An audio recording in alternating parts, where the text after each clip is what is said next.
Hello and welcome to another album analysis. In today's video we're going to be delving into the 7th studio album from the British indie rock band Editors. Their newest release is titled EBM, which is actually an amalgamation of a couple of different things. First of all, it is to commemorate the newest member joining the band in the form of Benjamin John Power of Blank Mass, who the Editors have actually worked with in the past on the Blank Mass sessions that they did just a couple of years ago. And because of this integration, it's almost like a culmination of the two names, with the album actually standing for Editors Blank Mass. Fairly simple. But the album is also an abbreviation for electronic body music. Because of that, we're going to see them delving into the elements we normally see from them, exploring ideas of new wave, also some indie-tronica. We're also going to see them blending in some different styles as well, including industrial rock and EDM, giving it a much more upbeat, dancey feel to it. One other thing about this album is it's very meaty in its nature. With only 9 songs and a runtime of 52 minutes, it's certainly got a variety of long songs on them, with the longest coming in at around about 7 minutes 50, and the shortest, with only the one song being under 5 minutes, at 3 minutes 39. And one risk you always run into with these longer songs is keeping the listener entertained. That's always going to be a bit of a struggle. It's something that if you're a fan of 80s music, all your 12-inch mixes, then it might be an album that will apply more to you. And we're also going to see the album take a lot of influence from some of the big new wave artists of the 80s, most notably New Order. We're going to be seeing a lot of elements, even just in the runtime of some of these tracks, drawing influence from one of the 80s biggest new wave bands. So will newest member Benjamin Power give them the power they need to really rise up through the ranks again and get themselves into a decent position, or will it simply just short out too quickly? Let's take a look at it track by track. Opening the album, we do have Heart Attack, the song that comes in with these thumping drums, really just straight away hitting us with a big amount of sound, and that's something we're going to see continue all the way throughout this album. They love to play with lots of different elements. When you've got 6 members in your band, they all need a job, they all need a role, but you've got to avoid the idea of making it too overpowering. That's something that a lot of bands with many members can often run into. But we are going to see on this song lots of distorted guitars, very kind of sharp, almost like that instant pain of a heart attack, that kind of generating that idea, which I actually really like for this track. We've also got some very subtle synth effects which are used really lightly just in the background, just to really build that atmosphere. And that's something, because they're going for that EDM, dancey, indie-tronica sound, they want to make sure that this synth is not over the top and really just kind of adding to the production of the music, which they do very well on this song. We've also got some really great layering because of this instrumentation leading straight into the chorus, this really nice slow build, which I think they've done extremely well on this track. And we also get some other elements really brought in other stages of the song. We've got this very New Order style guitar effect that's brought in towards the end of the track. We have also got some, again, these more great layering. And we've also got at one point an almost stomping drum, which almost indicates the idea of a raised pulse. So they're doing a lot with the instrumentation in this track to really give it multiple effects.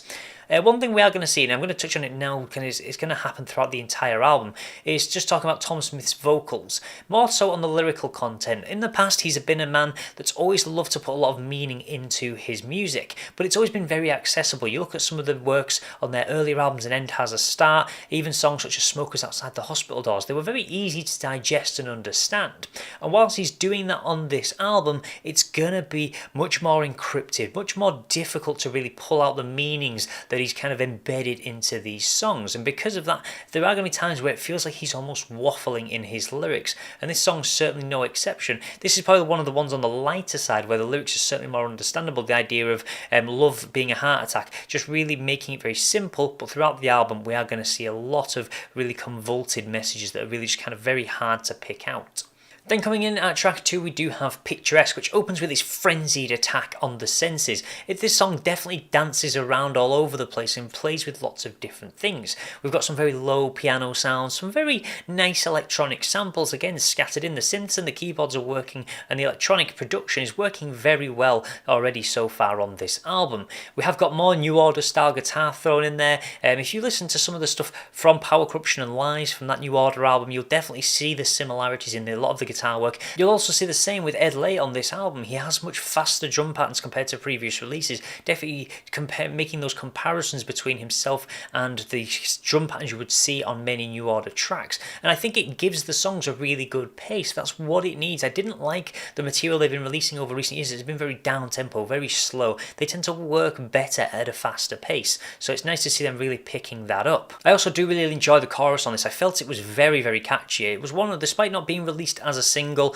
was certainly very, very strong. And we've also got a lot of industrial sounds, and this is what I talked about with them playing with a lot of different styles. This has that very industrial rock feel to it with some of the sounds that they have incorporated into the song. And we've also got this use of comparatives as well. One of the lyrics, "It's a mess, picturesque." You think of picturesque as something being very, very beautiful, very organised, but having these contrasts in the song just kind of, I like that they've got that between them, and it's something that Tom can do very well with his vocals, can show a lot of contrast to really emphasise a lot of these ideas. So I like where they're going with this particular track. It really does blend in quite nicely, despite that almost over the top opening to the track, which does kind of let it down just a little bit. Then for track 3 we do have Karma Climb, a track that has another, again, very New Order style guitar. We're going to be seeing a lot of that on this album. It is a bit of a repetitive song, unfortunately. It does have quite a fairly long runtime of 5:18, but most tracks on this album are going to have that, and I think there's not enough in the lyrics, there's not enough lyrical content in there to really just make it as expansive as it could have been, compared to the first 2 tracks, which have had far more lyrics or less repetitive lyrics, which does slightly let it down. But musically, a very, very strong track. There's lots going on here. We've got this nice layering of vocals. When you've got 3 people, you've got Tom Smith and then 2 backing vocalists, it works really well to layer these over the top of each other, and they do it very strongly to the point where there's not 3 vocalists all fighting for that top spot. They just really add that extra effect to build that atmosphere around the song.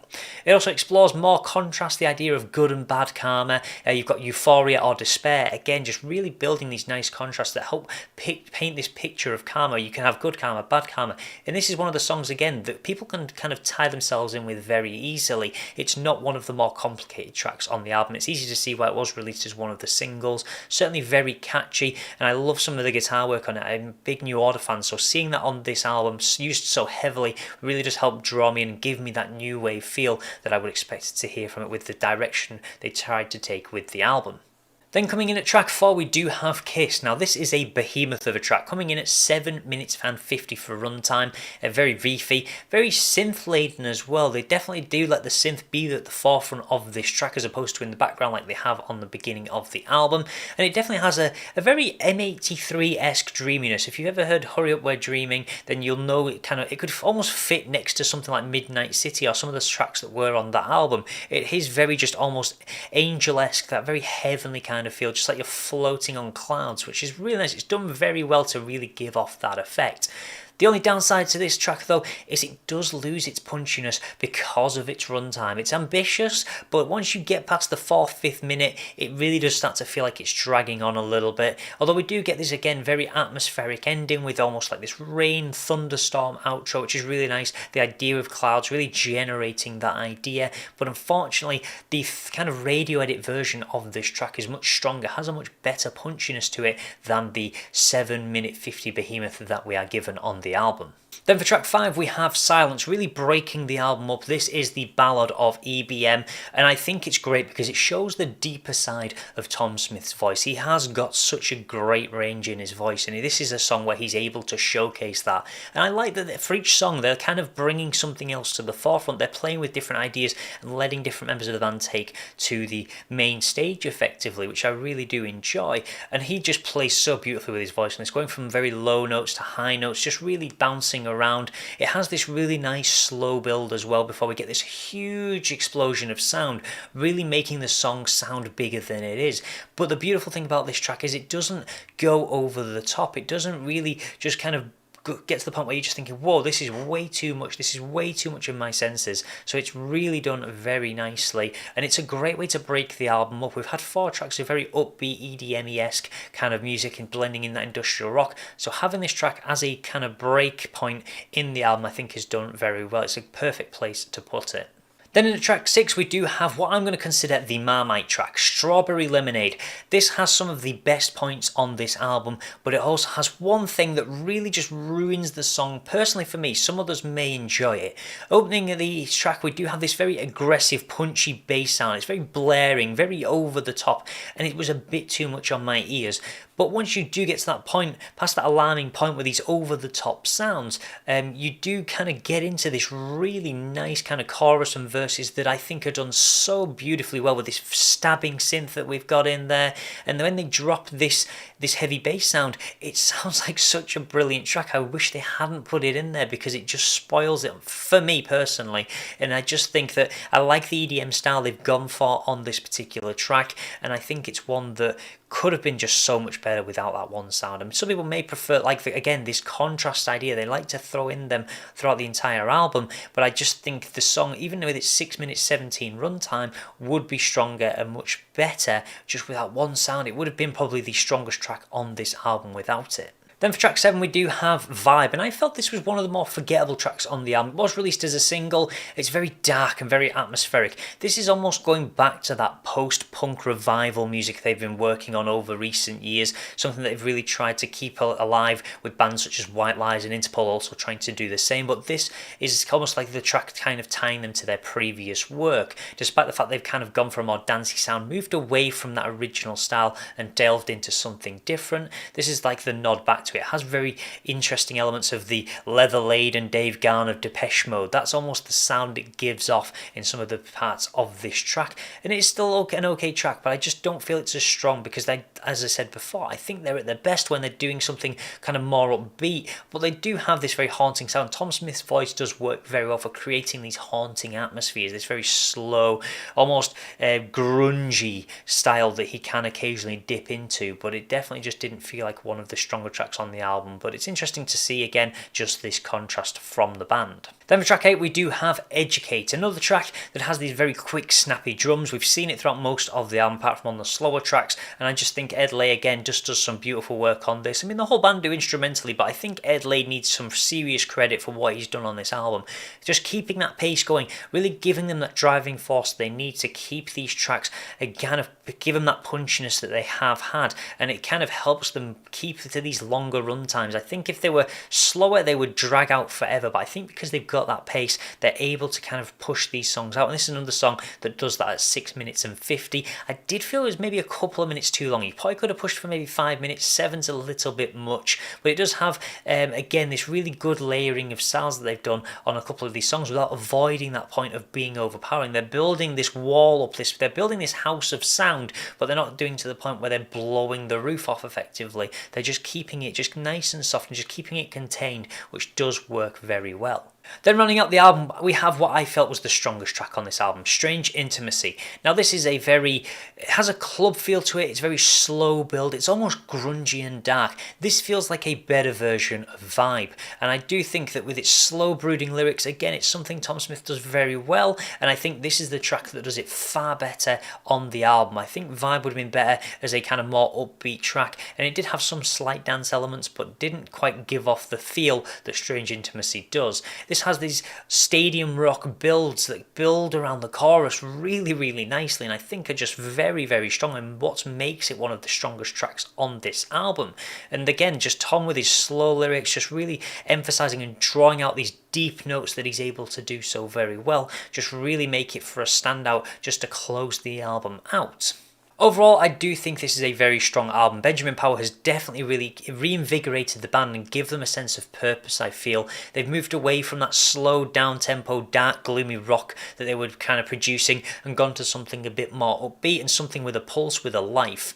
A couple of things that I don't overly like too much is some of the songs have these very encrypted lyrics that are very hard to dissect. You can't really understand what Tom Smith is talking about at times because the messages are so hidden in there and you can't always tell exactly what he's trying to convey, although on a couple of the tracks you certainly can, but some it's very difficult.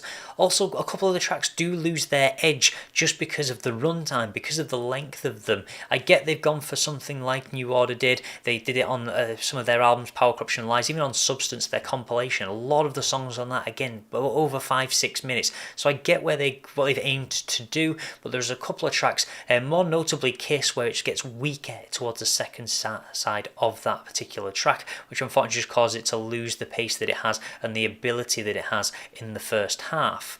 But I am really glad they've picked up the pace, picked up the tempo. That was really nice to see. I like when they do these faster paced songs, but also keeping in those dark and gloomy tracks. I mean, Strange Intimacy blends the two together. This upbeat style with very dark and brooding lyrics. I think it's such a beautiful way to clash them together, and they're one of the few bands that are able to do it very, very well. So overall, I think I'm going to have to give this album a 7. I really want to kind of place it at 7.5, but I just think there's a couple of things that are slightly holding it back. I think, again, the length is the main thing. I think a couple of the tracks would be so much stronger if they were just either a bit shorter, or Strawberry Lemonade, take out that big bass sound. It was just a little bit too much on the senses, but again, the contrast makes it a really strong album. Just these combination of ideas and exploring different styles and really just giving it that more EDM-esque kind of feel, exploring indie-tronica a bit more. I think the album is very strong, but it just has these couple of things that just kind of peg it down a little bit. So that is everything for today's video, but as always, please do let me know your thoughts about the album in the comments below. Let me know what your favourite track is,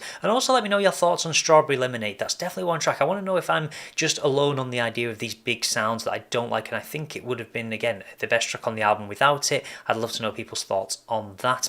And if you want to subscribe, then please do feel free to do so if you want to see more content like this, and I will see you in the next album analysis.